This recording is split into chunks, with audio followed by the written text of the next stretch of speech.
CM के नाम का ऐलान भी हो गया। 15 दिसंबर को शपथ ग्रहण समारोह भी हो जाएगा।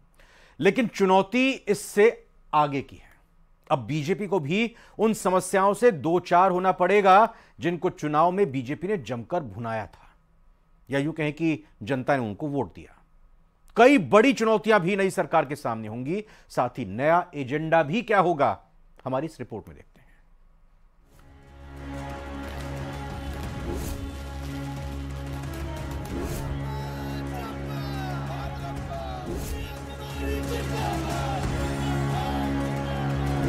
ये कार्यकर्ताओं का उत्साह है, भविष्य की तैयारी है।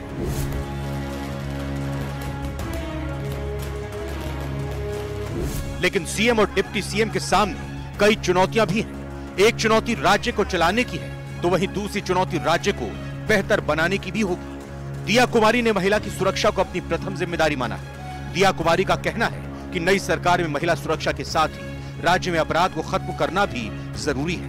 साथ ही प्रेमचंद बैरवा ने कहा कि राज्य को बेहतर बनाने के लिए काम किए जाएंगे।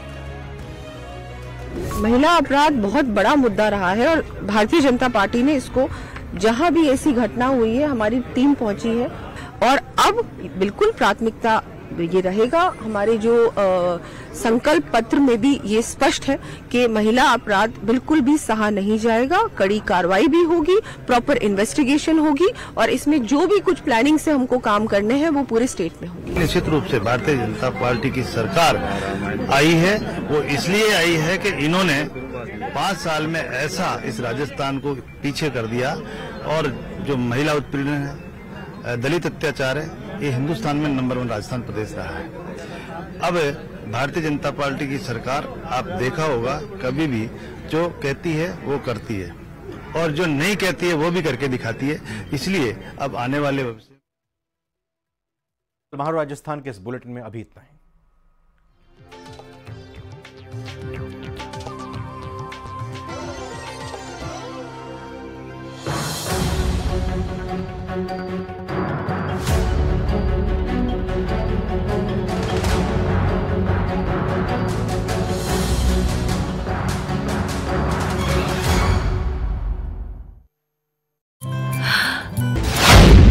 न्यूज़ 18 राजस्थान ने सबसे पहले खबर ब्रेक की थी। तो अब जो रेस में जो आगे नाम चल रहे हैं, भजनलाल शर्मा का भी एक नाम अभी थोड़ी देर पहले में चर्चा में आया था।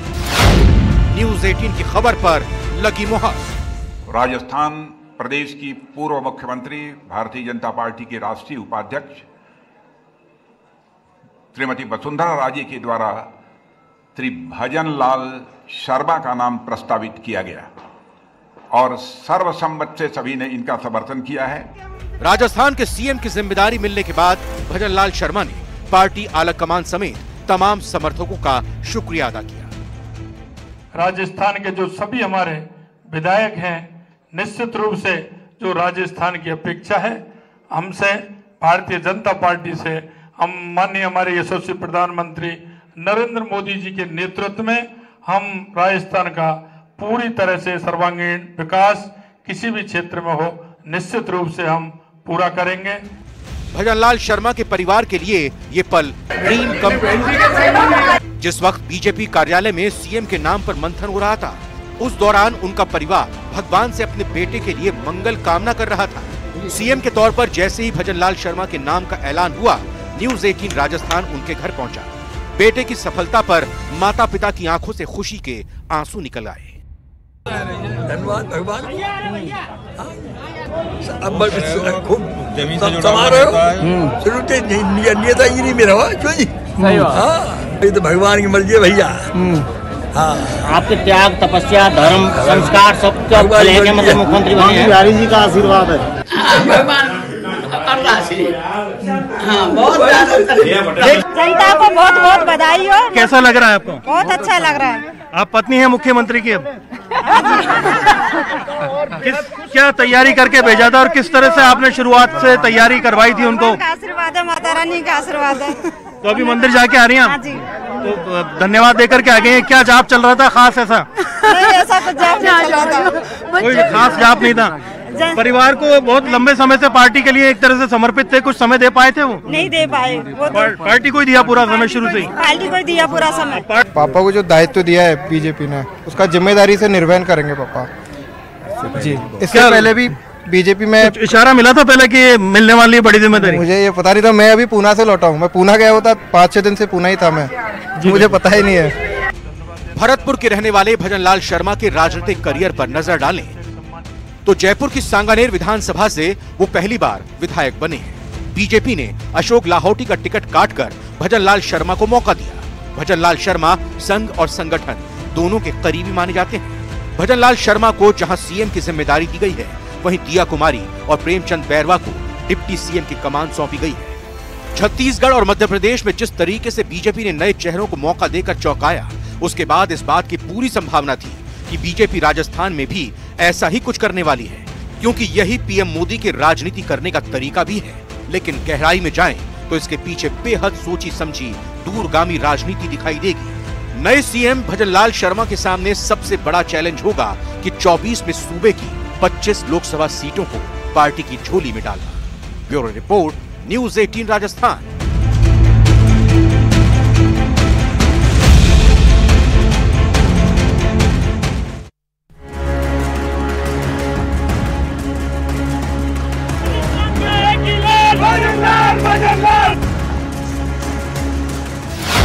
नौ दिन बाद खत्म हुआ इंतजार।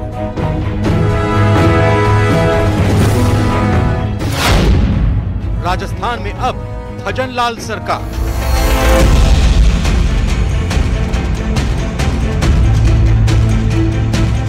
करीब 9 दिन बाद राजस्थान को भजनलाल शर्मा के तौर पर नया सीएम मिल गया है। राजस्थान की पूर्व सीएम वसुंधरा राजे ने भजनलाल शर्मा के नाम का प्रस्ताव रखा, जिसका समर्थन बैठक में मौजूद सभी विधायकों ने किया और आखिर में भजनलाल के नाम का ऐलान कर दिया गया।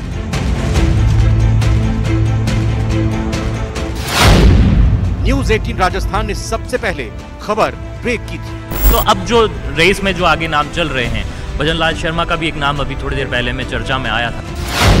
न्यूज़ 18 की खबर पर लगी मुहर।